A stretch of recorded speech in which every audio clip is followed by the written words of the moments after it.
कर्मण्येवाधिकारस्ते मा फलेषु कदाचन मा कर्मफलहेतुर्भूः मा ते संगोऽस्त्वविकर्मणि।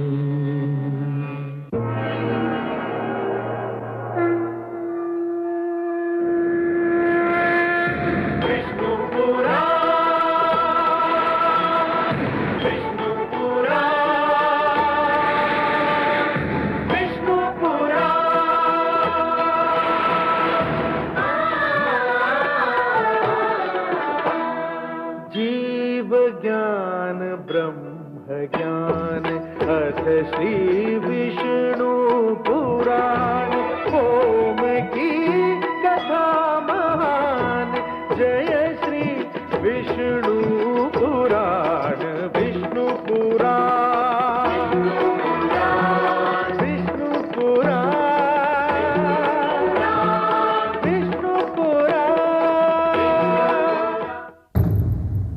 मैं माँ हूँ, धरती माँ। जब कभी स्वार्थ विवेक पर हावी हो जाएगा, जब कभी अपनी निर्णय लेने की शक्ति दूसरों के परामर्श के आगे हथियार डाल देगी, तब वही होगा जो आज हो रहा है। मंथरा के मन में बसी घृणा और उसके कारण कैकेयी को उसे भटकाने की नीति अपना रंग दिखा रही है। कैकेयी जिसे पुत्रमोह समझ रही है, वो पुत्रमोह नहीं, एक ऐसी कुटिल भावना है जो राजभवन की नींव हिला सकती है। होनी का ये अनहोना खेल देखकर मेरा मन शोक सागर में डूबा जा रहा है। दशरथ को तो यह भी ज्ञात नहीं कि वे कोप भवन की ओर नहीं, अपने मृत्यु की ओर पग बढ़ा रहे हैं।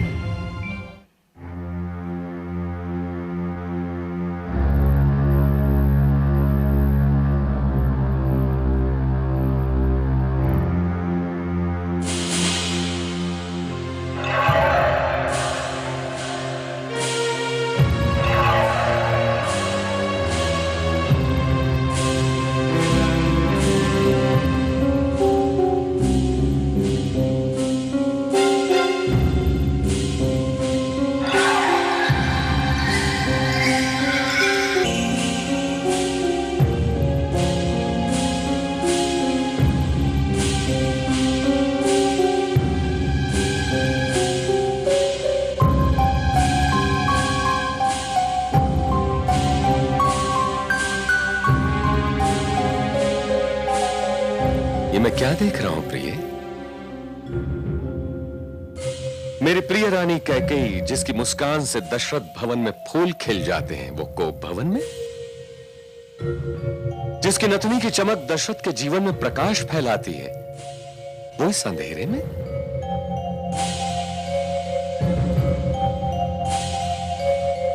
क्या हुआ प्रिय? मत स्पर्श कीजिए मुझे। स्पर्श न करूं? क्या हुआ? आप तो मेरी सबसे प्रिय महारानी हैं और आप जानती हैं कि मैं आपसे कितना प्रेम करता हूं। बंद कीजिए अपने प्रेम का ये ढोंग। मुझे और छलने की चेष्टा मत कीजिए महाराज। ये आपको क्या हो गया है? आप मुझसे इतनी रुष्ट क्यों हैं? आप नहीं जानते? जानता तो मैं आपसे पूछता क्यों? क्या भूल हो गई है हमसे? भूल? भूल तो छोटी होती है महाराज। अपराध कहिए। अपराध? चलिए यूं ही सही। क्या अपराध हो गया है हमसे? अपनी जीवन संगनी से जीवन के भेद छुपाना अपराध नहीं तो और क्या है? क्या छिपाया मैंने आपसे? अयोध्या के शूद्र नागरिक तक को ज्ञात है कि राम युवराज बनने वाला है, किंतु आपकी इस महारानी को किसी ने यह बताने का कष्ट नहीं किया। आपने भी? ओह, तो ये कारण है आपके रुष्ट होने का? मुझसे हर बात छुपाई गई, चुराई गई। मैं पूछने गई तो आपने और महारानी कौशल्या ने अचानक चुप्पी साध ली। आपका क्रोध उचित और रूठना स्वाभाविक है,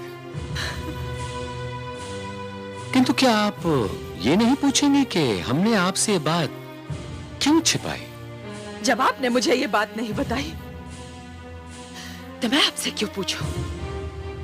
सुनिए देवी, आप मुझ पर तनिक भी संदेह न करें। मैं जानता हूं कि आप पुत्र राम से कितना स्नेह करती हैं। मैंने सोचा कि मैं आपको ये शुभ समाचार अचानक सुनाकर चौंका दूंगा, आप खेल उठेंगी। इसलिए तो मैंने कौशल्या से भी आपको ये समाचार देने के लिए मना कर दिया था। प्रिय, मैं आपके उस प्रेम की सौगंध खाकर कहता हूं जिसके बिना मैं एक सांस लेने की कल्पना भी नहीं कर सकता कि मेरा और कोई अभिप्राय नहीं था।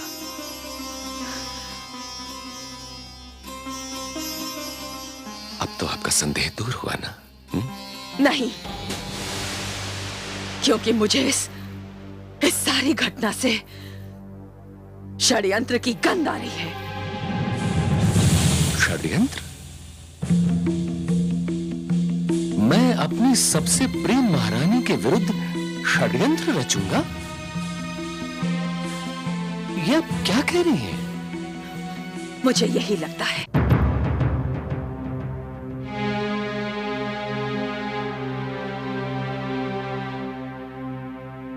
यदि अभी भी आपका क्रोध शांत नहीं हुआ है प्रिय, तो मैं अपना अपराध स्वीकार करता हूं। यदि आप मुझे कोई दंड देना चाहें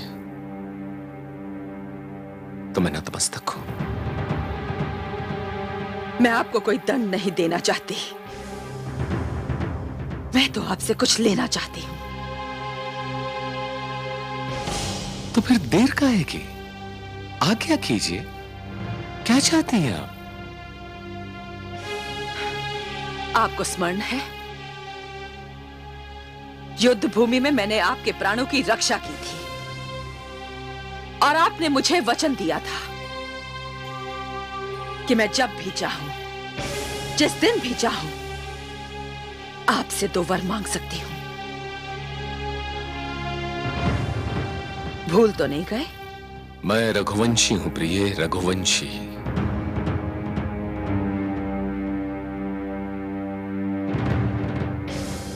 स्वयं को भूल सकता हूं, दिया हुआ वचन नहीं।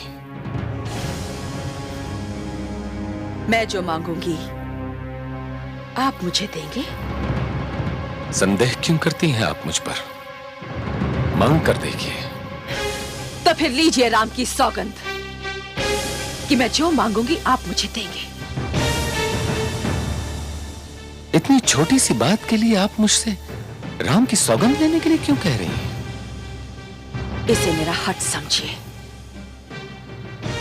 तो चलिए, राम की सौगंध, आप जो मांगेगी दिया जाएगा। तो मैं आपसे अपना पहला वर मांगती हूं। युवराज का पद राम को नहीं, मेरे पुत्र राजकुमार भरत को दिया जाएगा।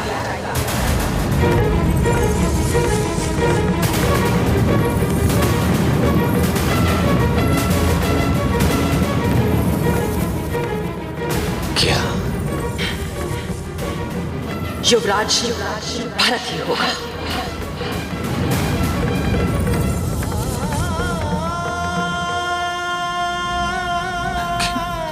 किंतु महारानी, अभिषेक की सारी तैयारियां पूर्ण हो चुकी हैं और हमारा पुत्र राम युवराज के रूप में जनता को सबसे अधिक प्रिय है, और वो आपको भी तो सदा से सबसे अधिक प्रिय रहा है ना? और आप जानती हैं कि वो अपनी माता से अधिक आपसे प्रेम करता है। जब उसे अपनी छोटी प्रिय माता के ऐसे विचार ज्ञात होंगे तो उसके मन पर क्या बीतेगी? आप मेरे लिए नहीं, राम के लिए नहीं, तो कम से कम अपने स्नेह के लिए तो सोचिए। क्या कि आप क्या कह रही हैं, क्या कर रही हैं? सब सोच लिया है मैंने, सब सोच चुकी हूं मैं। युवराज भरत ही होगा। मुझसे जीवन की सबसे बड़ी भूल ये हुई है कि मैंने कभी ये अनुमान लगाने की चेष्टा ही नहीं की कि राम के प्रति आपका स्नेह कहां पहुंचकर समाप्त हो सकता है।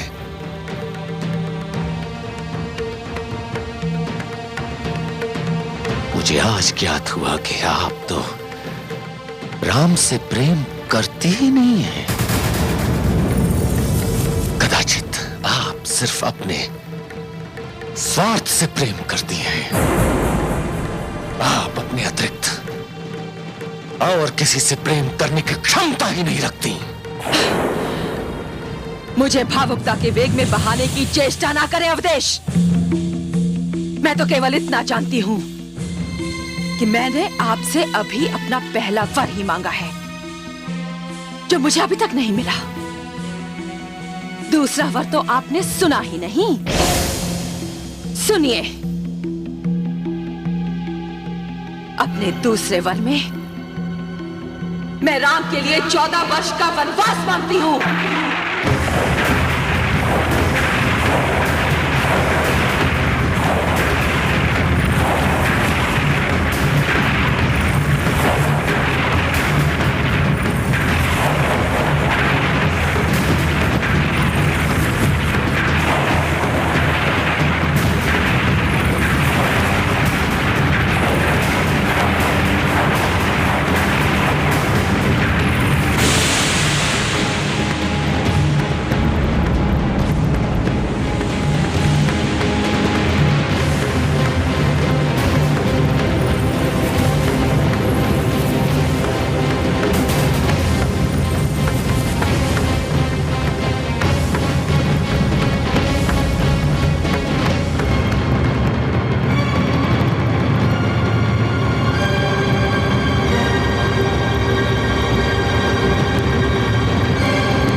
महाराज तो कह गए थे कि वो शीघ्र लौट आएंगे। इतनी देर हो चुकी है पर अभी तक नहीं लौटे। क्या करूं? मुझे तो यहीं रुकने का आदेश है, पर इतनी देर होना तो अस्वाभाविक है। कुछ समझ में नहीं आता।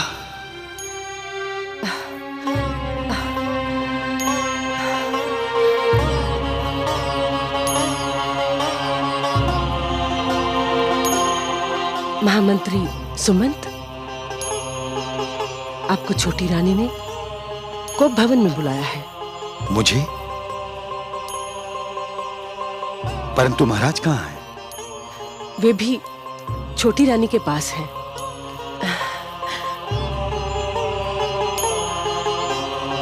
भोर होने को है। हे सूर्यदेव, रघुवंश पर अपनी कृपा दृष्टि बनाए रखिएगा। ईश्वर करे सब कुशल मंगल हो।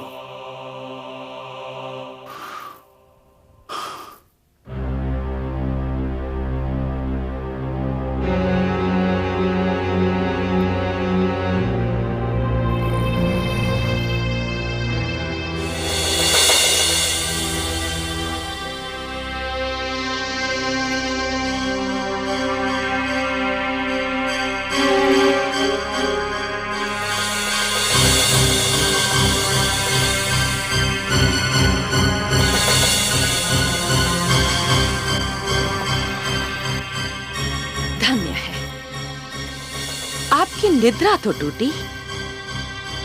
उठिए रघुकुल भूषण। इससे पहले कि आपके महामंत्री यहां पहुंच जाए, ये निर्णय कर लीजिए कि मेरा पुत्र भरत युवराज होगा और उसके अभिषेक से पूर्व राम 14 वर्षों के वनवास को सिधारेंगे, या फिर ये कि आप अपने वचन से विमुख हो चुके हैं। दया करो कैकेयी,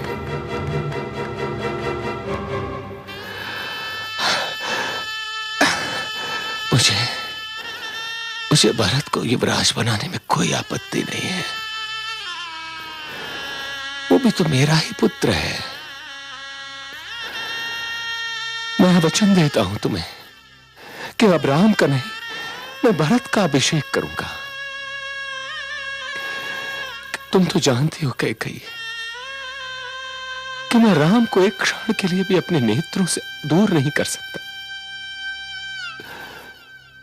मेरे नेत्रों से ज्योति, शरीर से प्राण मत छीनो कैकेयी, मत छीनो। मुझसे मेरा राजपाट ले लो, कोष भंडार ले लो, मेरा सब कुछ ले लो, किंतु राम के वनवास का वर वापस ले लो कैकेयी। उसे 14 वर्ष का वनवास क्यों देना चाहती हो? वो इसलिए कि यदि राम अयोध्या में रहेंगे तो मेरे पुत्र का अभिषेक नहीं हो सकेगा, प्रजा विद्रोह कर देगी। और यदि राम 14 वर्षों के लिए अयोध्या से दूर होंगे तो प्रजा उन्हें भूल जाएगी। अरे राम मेरे प्राण है कैकेयी, प्राण है। तुम प्यासे से जल को, दीप से लौ को, देह से श्वास को मत छीनो। तो फिर मुकर जाइए ना अपने वचन से। हाय अभागन, हाय। तू नहीं जानती कि तू क्या कर रही है। अरे क्या तूने मुझे इसी दिन के लिए बचाया था कि एक दिन मुझे सिसका सिसका कर मारेगी? तू हत्यारिन है, हत्यारिन। अपने हाथों से अपना सुहाग उजाड़ देना चाहती है।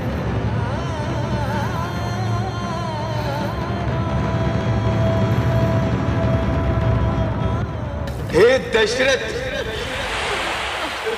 जिस प्रकार तुमने हमारे बुढ़ापे की लाठी छीन कर हमें दुख दिया है, जाओ उसी प्रकार एक दिन तुम भी अपने पुत्र वियोग में तड़पो, पुत्र वियोग में तड़पोगे। अब समझा, तू मेरे जीवन में उस अंधे ऋषि का शाप बनकर आई थी। मैं भूल ही गया था कि एक ना एक दिन मुझे ये शाप भोगना ही होगा।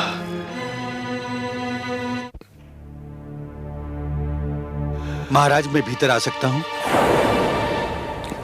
महामंत्री सुमंत। अंदर आ जाइए महामंत्री सुमंत।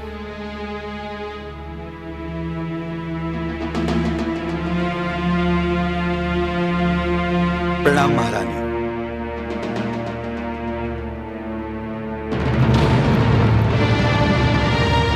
महाराज, महाराज, महाराज, महाराज, क्या हुआ आपको?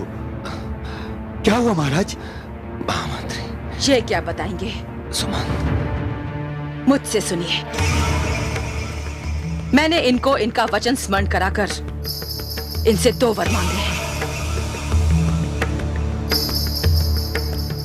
मेरे पुत्र भरत के लिए युवराज का पद और इनके पुत्र राम के लिए 14 वर्ष का वनवास।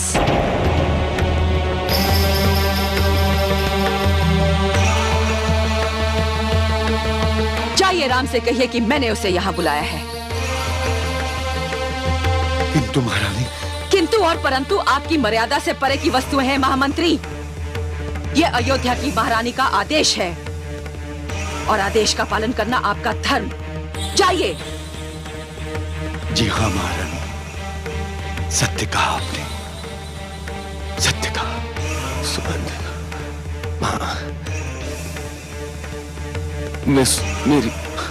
मेरी बात सुनो सुमंत, मेरी बात सुनो।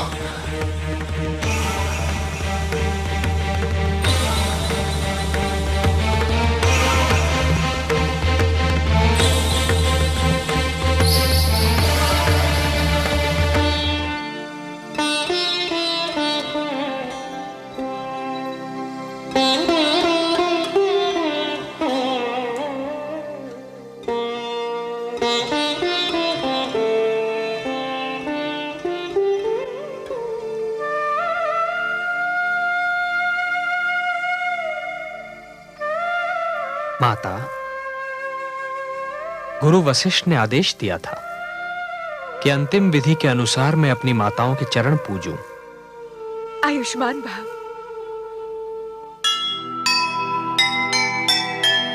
इधर राम जी कर रहे माता को प्रणाम,